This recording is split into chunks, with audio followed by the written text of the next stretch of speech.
Hello. Ayan, it's on. There There Good you go. afternoon. My name is Gus from clickdata.com. So, why do you choose basketball among all other sports? Ayan. Sir Miker, have at it. Um, yeah. Basically, tatlo lang yung factors na nagmamatter sa Pilipino ngayon. Ito yung madalas matigil ang traffic, matigil yung dito sa Pilipinas, nagkakaroon ng ceasefire. Um, Beauty pageant, Good. boxing, and basketball.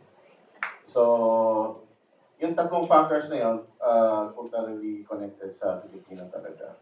Pero primarily yung basketball kasi pinaka-malaki doon dahil nga tuloy-tuloy yung season niya. Hindi gaya ng Yes. beauty pageant, one time lang, or yung boxing. Pero yung basketball talaga, tulad ng sinabi ng iba, may UAAP, may PBA, pati yung sa ibang bansa. So, Tsaka yung mga liga sa mga barangay. yes, mga barangay, kahit hindi formal yung labanan, kahit soft drinks lang. Mm. So, konektado talaga. Yun, kaya basketball. So baka later, sir, yes, there's a follow-up question. Yun nga, kahit nasa kalsada, Yun. may makikita ang mga bata naglalaro ng basketball. Kahit na yung gawa lang nila sarili nila, kahit hindi sila naka-full gear na basketball Yeah. outfit. So sometimes you can see people having this mannerism anywhere. May gumagano. Again, tatapon ng basura, di ba? O, di ba? Pag magtatapon tayo ng bus, parang as if nasa NBA tayo. Yes. Magano pa. Oo. Diba? So, yeah, That's it's reflective of the very Pinoy culture. Pinoy na Pinoy. Yes, sir. I have a follow-up question. Yes, have at it. Who is your target market? Ayan, target market. Sir Miker. Yeah. So initially, target namin dati ang mga PPP hardcore gamers. Pero we realized na we need to make it broader and we need to make it more universal. So we refrain from targeting specific genders, specific age, kasi we want to in the global market. So as long as any country na in-acknowledge yung basketball as part of their culture, makikilala siya. So, global talaga market namin. Aside from the basketball fans, yung isa rin market namin is anime. The anime fan. So, because I think that's another thing that the Philippines is very Yeah. known for. Tapos parang meron ako naalala, madam, na parang basketball show before. Parang naalala ko to, pero wow, mas Pinoy ito. So, Pinoy to. anime fan nga, tama. Yes, so tsaka wala pa kasing ganyan na lahat ng mga anime shows that we're watching, it's dubbed. And it's all about the Japanese life, di ba? Pero ngayon, it's all about our lives. Yes. Can Alright. you reveal the name of the anime? It's also Barangay 143. Thank you. Thank you so much. We have another question at the back. Thank you, sir, for your question. Hello, this is Vincent Houson from thegeeks.com. Since you mentioned already about the anime, can you release more details? Like, where will it be released? Will it be shown locally or internationally? Since you mentioned nga po na magiging global yung market, not just for the game, but also, I'm assuming pati yung anime na rin yung lalabas po ninyo. So, is it also produced locally by Filipino talent lang ba? So, yun po. Yes. The pre-production, actually the IP, Barangay 143, is a partnership with TV Asahi of Japan and August Media of Singapore. So, tatlong bansa ang nagtulong-tulong para mabuo itong IP na to. But it's predominantly by the Filipinos. So, yung pre-production natin, we did some parts in Japan, so we can try to catch the authentic anime feel. Although I'm not saying this is 100% anime, look to those who are really into anime, but it's like animesh. Animesh. Animesh. Yeah, I love it. Before they call it fusion, that's animesh. So, yun, I would say that 80% naman is done by here, locally, by Philippines.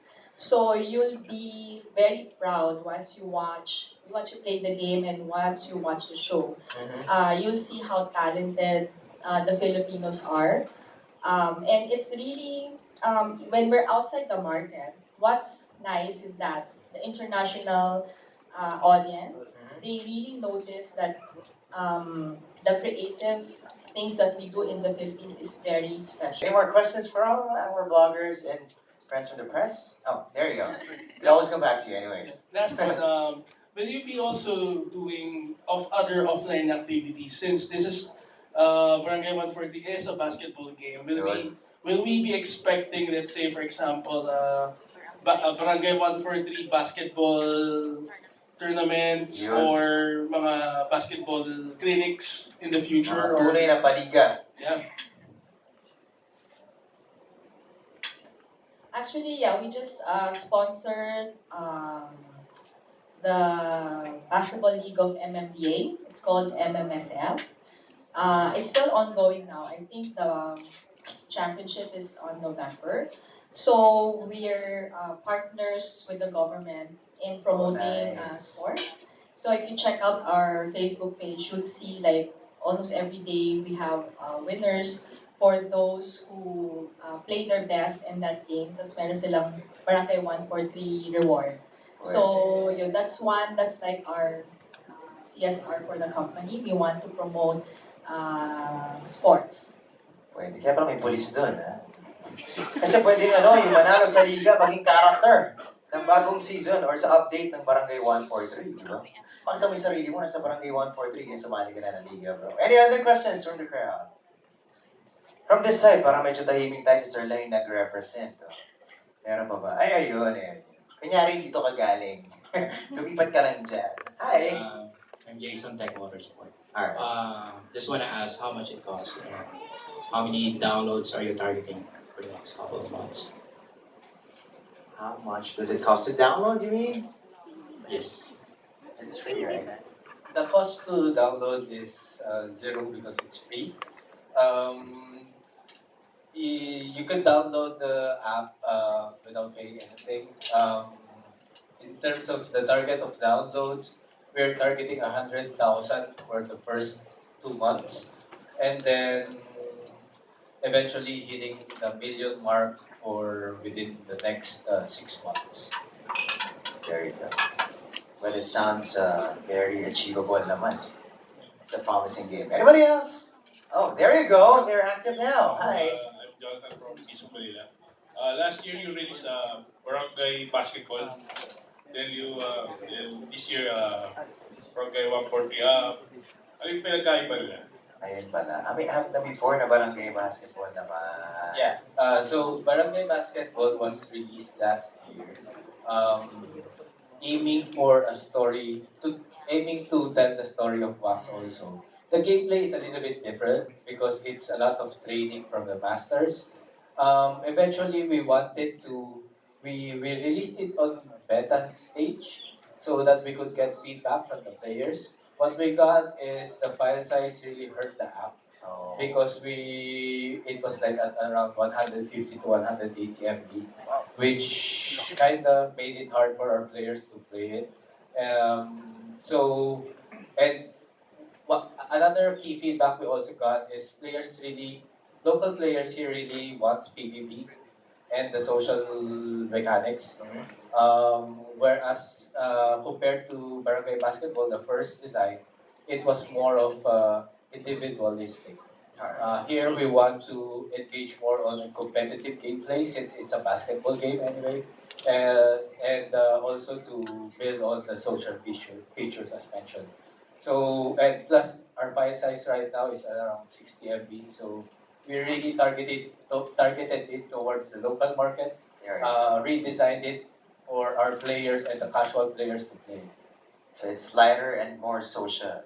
Pinoy na Pinoy kasi nga medyo minsan mahirap pang kumonek sa internet dito. So pasok ang Barangay 143. Alright, sir, yes. Hi, it's me again, guys.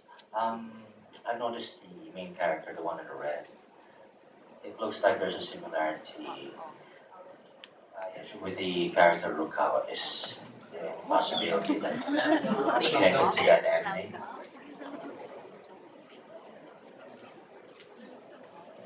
I believe there's no relevance. I mean, we can see the similarities, but it was not. He was not conceptualized from. It wasn't inspired. Nagkataon lang, bro. Para wala silang pogi. Mas popogi pa si Wax sa show. Magkaka-sponsors daw siya, sisikat siya sa Pilipinas. Oh, to add on that, actually, since the game story happened is a prequel and happened 5 years ago. Yung itsura ni Max here is like he was 14 years old. And by the time in the anime, he's not gonna look like that. So Kasi he's nga, gonna plus be more 5 mature. years.